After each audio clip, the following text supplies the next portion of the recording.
지난 주일 바디메호 소경을 통해서 믿음의 그 첫 출발이라 할 수 있는 단순한 믿음, 내 눈이 떠지기를 원해서 예수님께 부르짖고 오직 예수님만 나의 눈을 떠줄 수 있다는 그러한 간절한 그 부르짖음, 우리 영이 눈이 떠지기를 소원하는 그 믿음, 아주 심플한 단순한 믿음의 시작이라 하겠습니다. 하지만 믿음은 자라야 됩니다. 믿음이 자라기 위해서는 하나님을 알아야 됩니다. 하나님을 아는 것과 우리 믿음이 자라는 것은 같이 가게 되어 있습니다. 제가 하나 여쭤보고 싶습니다. 아주 열심히 연습하면 골프를 잘 칠 수 있을까요? 골프 치신 분들 계시죠? 저도 치지는 않지만 제가 글에서 읽어봤습니다. 아무리 열심히 연습을 해도 골프를 잘 치는 것은 아니라고 합니다. 자세와 폼이 잘 되어야지만 그래야지만 골프가 실력이 는다 그래요. 무엇이 잘못된지를 모르고 열심만 내면 그 잘못된 자세가 굳어져서 아무리 해도 골프 실력이 늘지 않는다 그래요. 신앙도 마찬가지입니다. 하나님을 잘 모르고 열심히 믿는 것이 문제가 될 수가 있습니다. 즉 잘못된 신앙으로 잘못된 신앙생활을 통해서 하나님의 영광을 가릴 수 있는 위험한 그러한 교인이 될 수 있다는 말이에요. 그러니까 오늘은 우리 믿음이 자랄 수 있기 위해서 하나님을 알아야 됩니다. 우리가 아는 하나님에 대해서. 오늘 본문의 말씀은 다윗의 기도입니다. 다윗은 지금부터 3000년 전에 살았던 성도예요. 우리보다 3000년 전에 지금 우리가 손에 들고 있는 이 성경책의 절반도 안 되는 훨씬 적은 그런 하나님의 말씀만 가지고 있었던 다윗도 그가 알았던 하나님이 이렇게 심오하고 이렇게 위대한 하나님을 그가 믿고 있었습니다. 우리도 오늘 내가 믿는 하나님을 다시 한번 깊이 깨닫고 그 하나님을 알므로써 우리가 더 능력 있고 성숙한 신앙인으로 자라야겠습니다. 오늘 말씀 읽고 나도 하나님을 더 알고 싶다, 하나님을 더 알고 싶은 간절한 소원이 이루어지기를 간절히 기도합니다. 자, 오늘 본문에 우리 다윗이 고백하고 있는 그 하나님, 우리가 믿는 하나님은 어떤 분이신지 크게 세 수로 나와 있습니다. 오늘 18절까지인데 이것을 6절, 6절씩 세 등분 나누게 되면 첫 번째 1절에서 6절은 모든 것을 아시는 하나님, 전지, 옴니션스 하나님. 또 두 번째는 7절에서 12절까지 어디나 계시는 하나님, 우리 무소부재 혹은 전재, omnipresence, 하나님의 그 전재하심을 얘기하고 있습니다. 더 나가서 이제 13절서부터 18절까지는 능치 못하시는 모든 것을 행하시는 전능하신 하나님에 대해서 오늘 본문이 설명하며 우리에게 신앙으로 도전을 주고 있습니다. 자, 먼저 우리 모든 것을 아시는 하나님에 대해서 생각해 봅니다. 이 하나님께서 하시는 일이 오늘 본문에 1절에서 6절까지 보면 두 가지가 있어요. 1절에서 4절은 바로 그 하나님이 보이는 것과 또 나의 보이지 않는 것까지도 아시는 하나님으로 기록하고 있습니다. 자, 1절을 봅니다. 여호와여, 주께서 나를 감찰하시고 아셨나이다. 이 감찰이란 단어는 조사하다, 살펴보다, 즉 하나님이 적당히 아는 게 아니라 나에 대해서 아주 세심하게 그렇게 알고 계신다는 말이에요. 이렇게 주님이 나를 감찰하시고 아시는데 2절에 보니까 주께서 나의 앉고 일어섬을 아시며 멀리서도 나의 생각을 통촉하시오며 나의 길과 넘는 것을 감찰하시며 나의 모든 행위를 익히 아시오니 여호와여, 내 혀에 말을 알지 못하시는 것이 하나도 없으시니이다. 내가 안고 일어서는 것, 눈에 보이는 것이죠. 하지만 내 마음의 생각, 보이지 않는 것도 하나님 아신다고 그랬어요. 이것도 하나님은 통찰하신다. 나의 길 눕는 것 눈에 보입니다. 나의 행위 다 익히 아신다고 그랬어요. 그러나 내 혀의 말, 내 말까지도 하나님께서는 이미 다 알고 계신다는 말씀이에요. 즉 모든 것을 아시는 하나님께서 오늘 이 본문에 보이는 것, 보이지 않는 것 다 아신다는 이 하나님, 우리가 신앙인으로서 이 올바른 신앙인의 그 첫 이 기본 이 걸음을 내릴 때에 나의 모든 것을 아시는, 내가 지금 생각하고 내 마음에서 지금 의도하고 내가 지금 행동을 하지만 그 행동하는 데 있어서의 나의 자세까지도 이 보이는 것 보이지 않는 모든 나의 것을 다 아시는 하나님 앞에서 내가 산다는 이 생각, 이 자세가 신앙인에서 첫 번째 가장 중요한 자세예요. 주일날 교회 나왔습니다. 교회 나올 때는 나름대로 깨끗하게 아름답게 그리고 참 경건한 모습으로 앉아 계셔요. 과연 이러한 우리의 하나님 앞에 나온다는 그 마음 자세처럼 과연 우리가 집에서도 직장에서도 월화수목금토 주중을 살 때에 내가 무슨 말을 하든 어디를 가든 내가 무슨 일을 할 때에 내가 하나님 앞에 있다, 하나님께서 나의 모든 것을 다 알고 계신다는 이 의식 속에 과연 살고 있는가? 이게 신앙인에서 첫 번째의 중요한 걸음이라는 거예요. 일주일 내내 하루 살다가 하루 온종일 하나님에 대한 의식이 전혀 없이 가고 오고 사고 팔고 다 하다가 주중에 대해서 주일날 앉아서 돌아볼 때에 하나님 일주일 동안 사고 없이 살게 해주신 거 감사합니다. 우리는 나의 모든 것을 아시는 하나님 앞에서 살아가는 그 신앙을, 그 경외하는 신앙을 놓치고 있는 거예요. 기독교 역사 속에서 정말 하나님의 임재 속에서 나의 모든 것을 아시는 하나님 앞에서 나의 생각, 혼, 영혼까지도 하나님 앞에서 살아가는 모습을 추구하는 사람들이 구했던 그 모토가 있었어요. 그게 바로 하나님 앞에서, before God, 라틴어로 코람데오라고, 이 수도자들이, 많은 수도자들이 경건의 삶을 추구할 때에 그들이 항상 머릿속에서 마음에서 떠나지 않는 것이 바로 나는 지금 하나님의 앞에 임재 가운데 나는 서 있다는 이 의식이었습니다. 자, 우리 모든 걸 아시는 하나님, 예수님께서도 마태복음 6장 8절에 보면은 우리 기도할 때에 이런 말씀을 하세요. 그러므로 저희를 본받지 마라. 구하기 전에 너희에게 있어야 할 것을 아버지 너희 하나님 너희 아버지께서 아시느니라. 우리가 기도할 때에 내가 지금 무엇을 구하기 전에 하나님은 이미 다 알고 계신다는 거예요. 우리에게 무엇이 필요하고 우리가 정해져 있는 그 상황을 다 아신다는 말이에요. 그 때문에 저들을 본받지 마라. 그 바로 전절에 보면은 이방인들이 하나님이 누구신지 잘 모릅니다. 즉 모든 것을 하시는 하나님을 그들은 모르기 때문에 그들은 그들의 신에게 기도할 때에 부르짖어야 되고 말을 많이 해야 되고 지극정성을 하면은 신이 혹 들어주실까 하는 생각을 하신 거예요.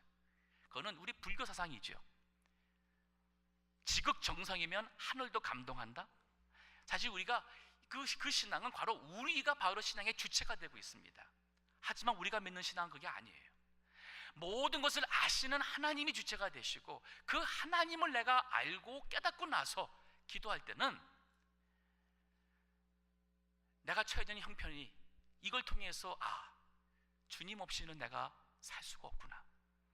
내가 하나님을 떠나서 살았더니만 하나님께서 나로 하여금 깨달을도록 이렇게 어려움을 주시는구나. 그걸 깨닫고 기도하는 거예요.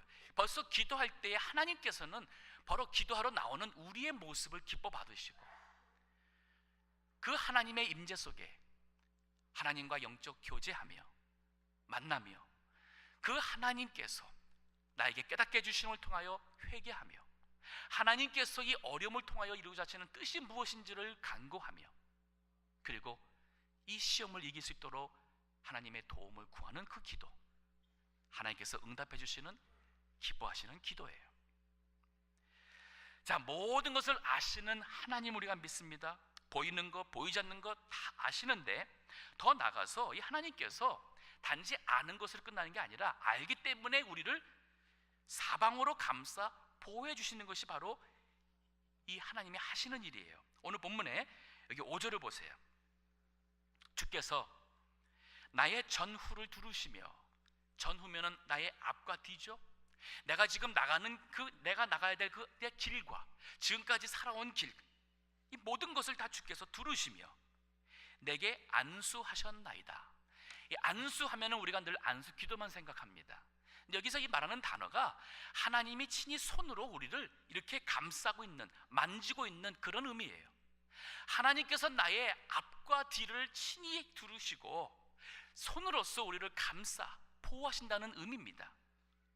나의 모든 것을 아시기 때문에 단지 아는 지식이 아니라 하나님이 내가 위태할 때 나를 지켜주시고, 내가 연약해서 쓰러질 때 나를 붙잡아 주시고, 하나님께서 내가 어디 가는지를 모를 때에 내 전후를 주께서 두르셔서 인도하시는 하나님의 모습이 바로 5절이에요. 6절에 보니 이 지식이 내게 너무 기이하니, 놀라운 거예요.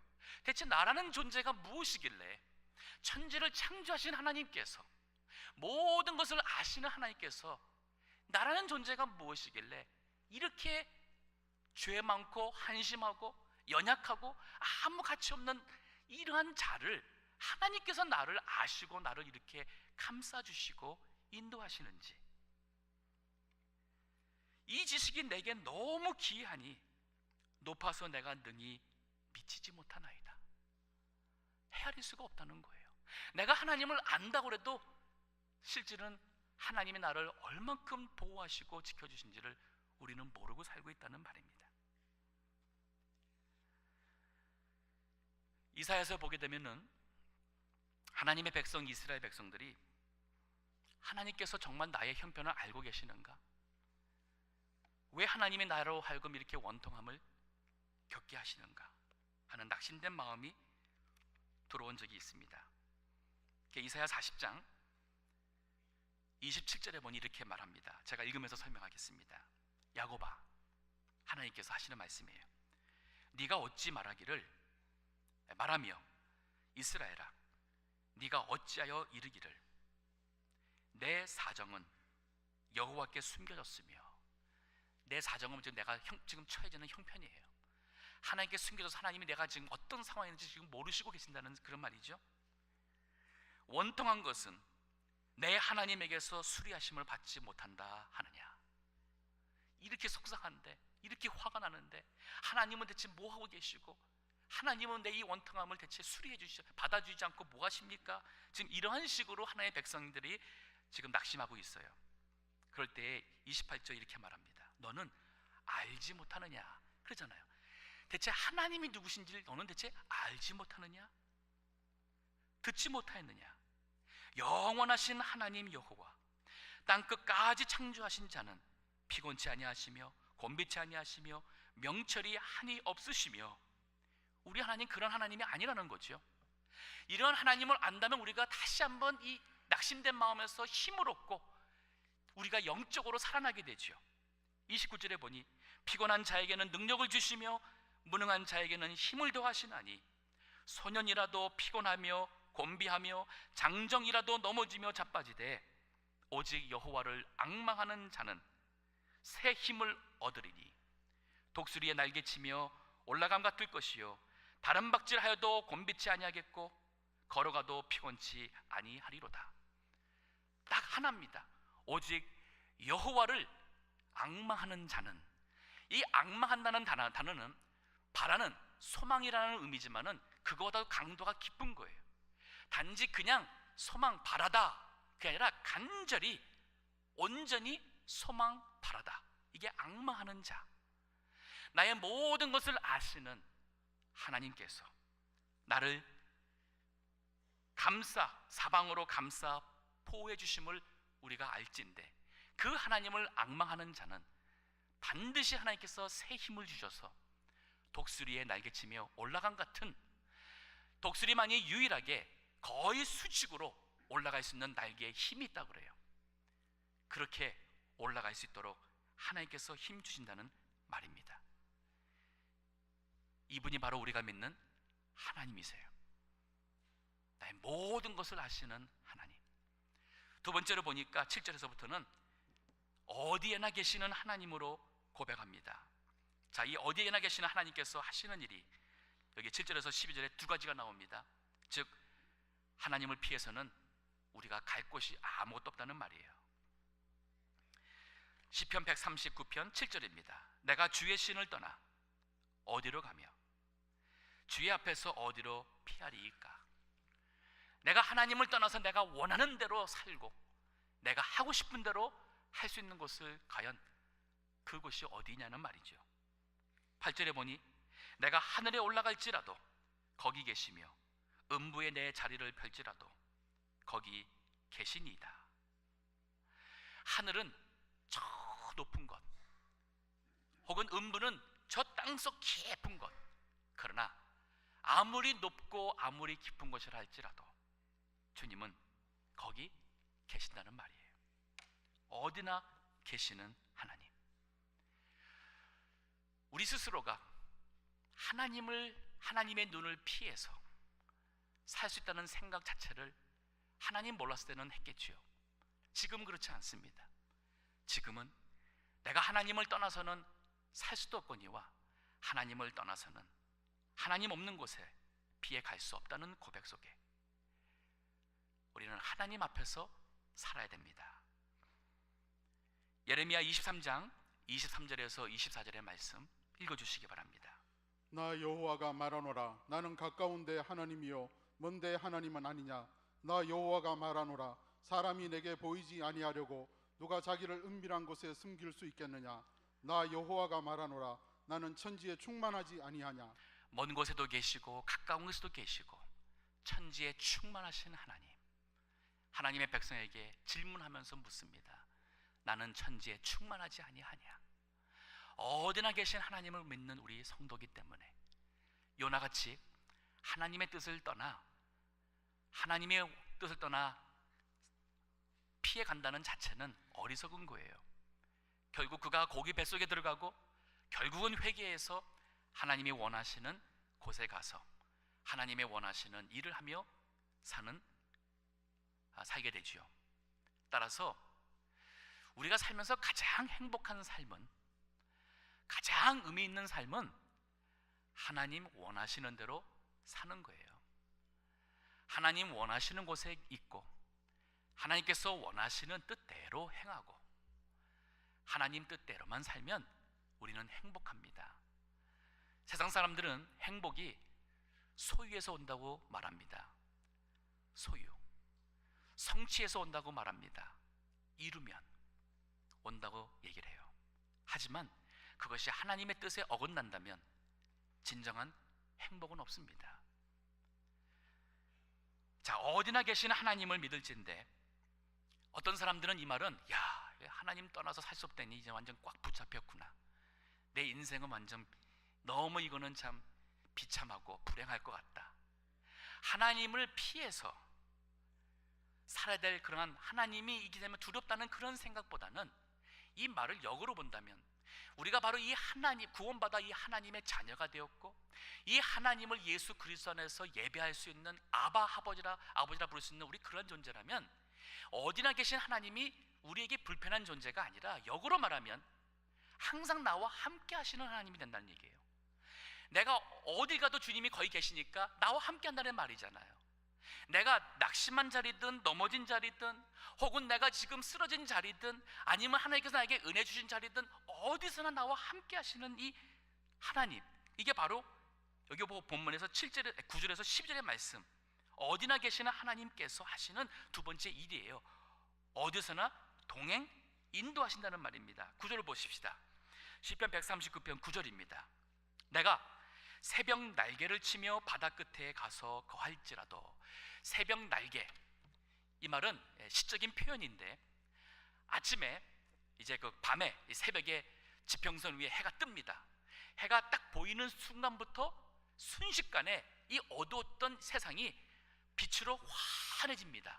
그 속도, 마치 그 새벽에 그 해가 떠서 온 세상을 밝게 하는 그 새벽의 그 날개, 그 빛의 날개로 내가 빨리 날아가서 저 바다 끝에 가 있는다 할지라도, 10절에 보니 곧 거기서도 주의 손이 나를 인도하시며 그랬어요. 인도하시며 주의 오른손이 나를 붙드시리이다. 어디나 계신 하나님께서 나를 인도하시고 거기서 나를 붙잡고 계신다 그랬어요. 나와 동행하시는 하나님. 더 나가서 11절 보니까 다윗이 이렇게 말합니다. 내가 혹시 말하기를 흑암이 정녕 나를 덮고, 인생의 흑암이 덮었어요. 어려움이죠, 위기죠, 길을 모르는 그런 상황입니다. 나를 두른 빛은 밤이 되리라 할지라도, 인생에 환했던 것이 갑자기 다 흑암으로 변했던 그러한 상태, 그러한 곳이라 할지라도, 12절에 보니 주에게서는 흑암이 숨기지 못하며 밤이 낮과 같이 빛이 나니 주에게는 흑암과 빛이 일반이니이다. 다른 성경에 보면은 우리 하나님은 빛이라 그랬어요. 하나님 계신 곳은 빛입니다. 주님이 나와 함께 하신다면 세상적인 관점에서는 어둠이라 말하겠지만은 영적으로는 바로 하나님의 영광의 빛이 함께하는 것이라는 뜻이에요.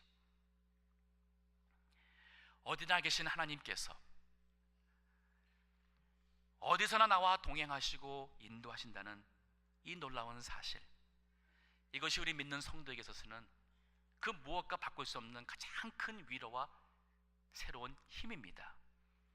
찬송가 495장에 내 영혼이 은총 입어 중한재짐 벗고 보니 슬픔 많은 이 세상도 천국으로 화하도다. 슬픔 많은 이 세상이 천국으로 변화되더라는 거예요. 할렐루야, 찬양하세. 내 모든 죄 사함 받고 주 예수와 동행하니 그 어디나 하늘나라.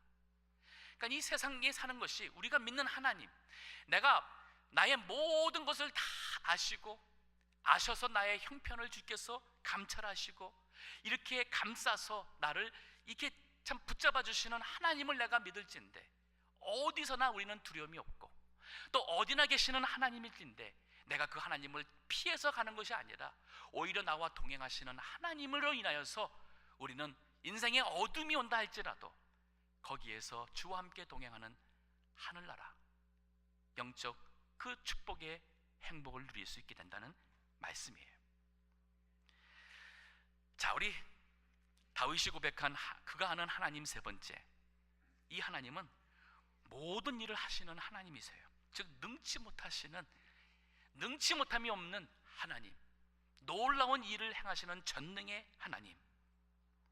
자, 그 하나님이 행하신 일, 여기 본문에서도 두 가지가 있습니다. 여기 13절부터 보면은 즉 바로 그 하나님이 행하신 것이 신묘막측하다고 고백합니다. 13절입니다.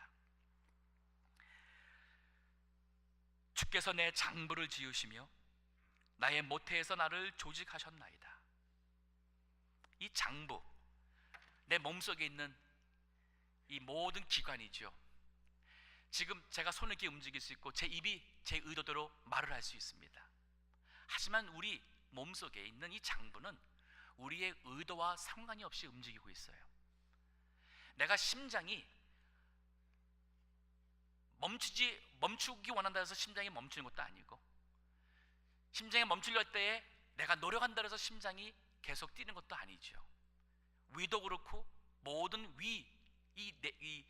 장 기능도 우리의 의지와 상관없이 이건 그야말로 하나님께서 만드신 대로 하나님의 은혜 가운데 지금까지 이게 제 역할을 해서 우리가 살아온 겁니다.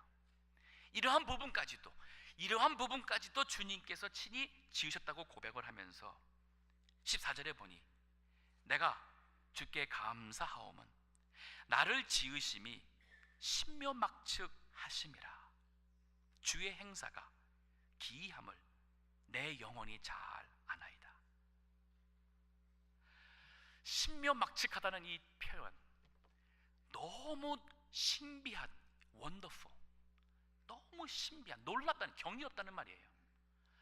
막측, 이게 너무 경이로워서 하나님에 향한 경외심, 두려운 마음이 있는 이 표현입니다. 영어로 보면은 wonderfully and fearfully made라고 표현했었어요. 그러니까 너무 놀랍고 두렵게 우리가 만들어졌다. 주의 행사가 기이함을 내 영혼이 잘 아나이다.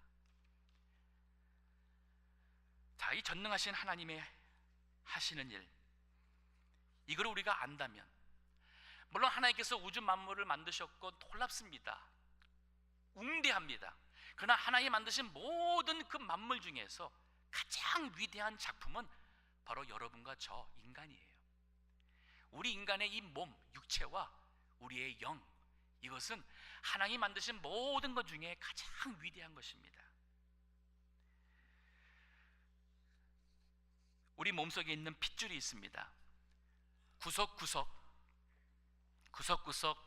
산소, 생명을 이어나갈 수 있는 그 생명의 피를 공급하는 핏줄이 있습니다.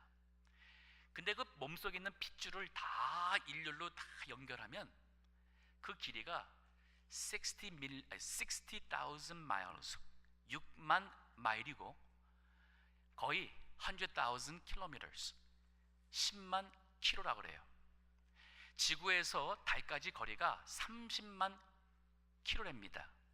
이 말은 세 사람만 있으면 그 세 사람의 핏줄만 쭉 다 연결하면 지구에서 달까지 간다는 거예요.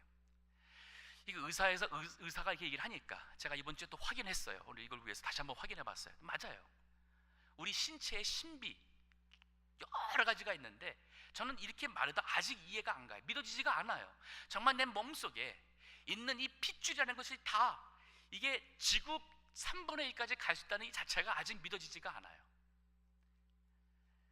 그 외에 의학을 공부한 사람들이 하는 얘기가 뭐냐면, 많이 우리 신체를 알면 알수록 더 신비하고 모르는 게 많다는 거예요. 이렇게 나를 위대하게 창조하시고 하나님께서 나에게 행하시는 일을 보니까, 나의 인생에 행하시는 모든 일을 보니까 이 일이 너무 신묘막측한 행하심이 놀랍다는 고백입니다. 이 하나님을 우리는 믿습니다. 이 하나님을 우리는 섬기고 이 하나님을 따라 살아가는 게 바로 그리스도인이 됩니다. 자, 근데 여기 본문에서 다윗의 고백을 보니까 이렇게 전능하신 하나님께서 나를 향한 이 일이 두 번째로 보니 영원한 계획으로 행한다는 말을 합니다. 여기 16절입니다. 내 형질이 이루기 전에 주의 눈이 보셨으며 나를 위하여 정한 날이 하나도 되기 전에 주의 책에 다 기록이 되었나이다. 자, 내 형질이라는 이 단어, 이 형질이라는 단어가 어머니 뱃속에서 나의 형태가 이렇게 보여지기 전이 이 말합니다. 영어로는 fetus라고 그러죠. 이 태아라고도 말하는데, 이 낙태를 주장하는 사람들은 어머니 몸속에 있는 이 태아, 이 fetus는 아직 사람이 아니다, 낙태가 괜찮다, 살인이 아니다 라고 얘기를 하죠. 근데 여기 본문의 말씀 보니까 그게 아니에요. 하나님께서 이미 어머니 몸속에서 나의 형질을, 이 fetus를 이미 이거를 지금 만드셨어요. 근데 이것을 이루기 전에부터 주의 눈이 나를 봤다는 얘기예요. 아직 내가 어떻게 생기기 전에, 남자인지 여자인지도 구별할 수 없는 이 형질이 생기기 지금 시작하는 그 전에도 하나님이 나를 아셨으며 나를 위하여 정한 날이 하나도 되기 전에 주의 책에 다 기록이 되어나이다. 우리 하나님께서 나를 얼만큼 아시고 나를 만드실 때에 하나님께서 얼만큼 위대한 손으로 완전한 계획으로 하나님께서 만드셨는지, 이 영원한 계획을 생각할 때에 너무 놀라운 거예요.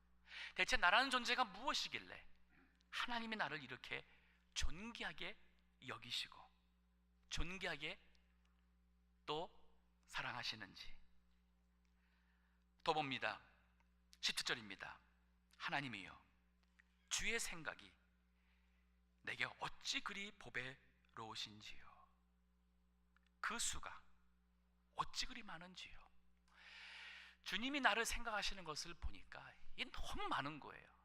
내가 주님 모르고 살 때는 그게 다 저절로 된 줄 알았고 내가 잘해서 된 줄 알았는데, 이 나의 모든 것을 아시고 내가 어디 가든지 나와 함께 하시며 우주에 충만하신 하나님, 또 나를 향한 그 놀라운 신면막측한 일을 행하시며 전능하신 하나님을 우리가 알고 보니 이게 다 놀라운 거예요. 나의 인생의 전부가 다 하나의 기적이고 너무 놀라운 거예요.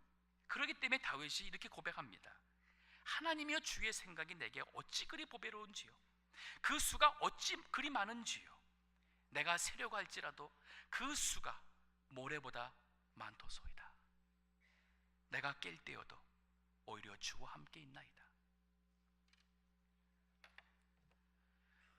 로마서 8장 28절서부터 보게 되면은 사도 바울도 우리가 이 구원받은 일을 설명하면서 이 구원에 대한 모든 설명을 결론 지으면서 그가 말합니다. 하나님을 사랑하는 자 그 뜻대로 부르심을 입은 자들에게는 모든 것이 합력하여 선을 이룬다. 즉 하나님께서 하나님께서 택하신 그 백성은 우리 출생 이전서부터 하나님께서 우리를 아셨고 때가 되어서 하나님께서 우리로 하여금 믿을 수 있도록 은혜 주셔서 우리가 회개하고 그래서 죄에서 의롭다 칭함받게 하셨고, 하나님께서 더 나아가서 이 인생의 모든 이 광야길을 지나 하나님 나라에서 받을 영화를 받을 전제로 이미 하나님께서 정하셨다고 그래서 있어요. 로마서 8장 29절부터 30절 한번 읽어주시기 바랍니다. 하나님이 미리 아신 자들로 또한 그 아들의 형상을 본받게 하시기 위하여 미리 정하셨으니. 네, 미리 아신 자를 하나님께서 벌어 우리를 정하셨다 그랬어요. 계속 30절 읽어주세요. 또 미리 정하신 그들을 또한 부르시고 부르신 그들을 또한 의롭다 하시고 의롭다 하신 그들을 또한 영화롭게 하셨느니라. 네, 우리는 우연히 이 세상에 어떻게 태어났다가 그럭저럭 살다가 허무하게 인생은 헛된 것이다 라고 말하며 죽는 존재가 아니에요. 그리스도 안에서 살아가는 우리 인생은 하나의 하나님의 행하시는 작품입니다. 이거를 알고 살아갈 때에 중요한 것은 오직 여호와 하나님을 앙망하며 나를 향하신 하나님의 뜻에 믿음으로 순종하고자 하는 믿음의 사람으로 살아갈 때에 인생에 어떠한 환난이 오건 낙심과 근심과 걱정이 온다 하더라도 나의 모든 것을 아시는 하나님, 나와 함께 하셔서 나를 친히 감싸주시고 돌봐 인도해 주시는 하나님, 그리고 전능하신 능력으로 나에게 행하시는 하나님을 믿을진대 우리는 그러한 모든 인생길에 하나님이 이루고자 하시는 열매를 맺습니다. 말씀을 맺겠습니다. 지난주에 바디메어 신앙을 얘기했어요. 그가 소경이 된 것이 하나님의 은혜라고 얘기를 했습니다. 맞습니다. 소경이 됐기 때문에 그가 예수님이 아니면 내가 눈 뜰 수가 없다는 것을 알았어요. 우리의 죄 문제가 있습니다. 우리의 어리석고 한심한 문제가 있습니다. 이것 때문에 나는 하나님이 아니고서는 주님이 아니고서는 나는 영적으로 눈을 뜰 수가 없다는 것을 고백하게 만드시는 거예요. 요즘에 졸업 시즌입니다. 하버드 대학교 이번 졸업 연설에서 연설사가 영화 감독 스필버그라고 했더래요. 그가 했던 말씀 중에 이런 말씀이 있었습니다. 영화에 영웅들이 나옵니다. 그러나 영웅이 영웅되기 위해서는 반드시 악당이 있어야 된다는 말이에요. 그렇잖아요. 이걸 신앙적으로 말한다면 우리가 신앙의 영웅이 되기 위해서는 반드시 하나님께서 우리에게 믿음의 연단과 시험이라는 것을 준다는 말이에요. 그때에 바로 내가 아는 하나님, 내가 믿는 하나님을 바라보세요. 앙망하세요. 모든 것을 아시는 전지 하나님, 어디나 계시고 나와 함께 동행하시며 나를 보호 관찰하시는 전지하시는 무소부재의 하나님, 그 하나님께서, 전능하신 하나님께서 나에게 행하시는 그 완전한 계획, 그 전능하신 하나님을 의지하며 사셔서 우리도 다윗처럼 이 시대에 하나님의 영광 드러낼 수 있는 그러한 능력의 모든 성도 되시기를 간절히 기도합니다. 기도하겠습니다.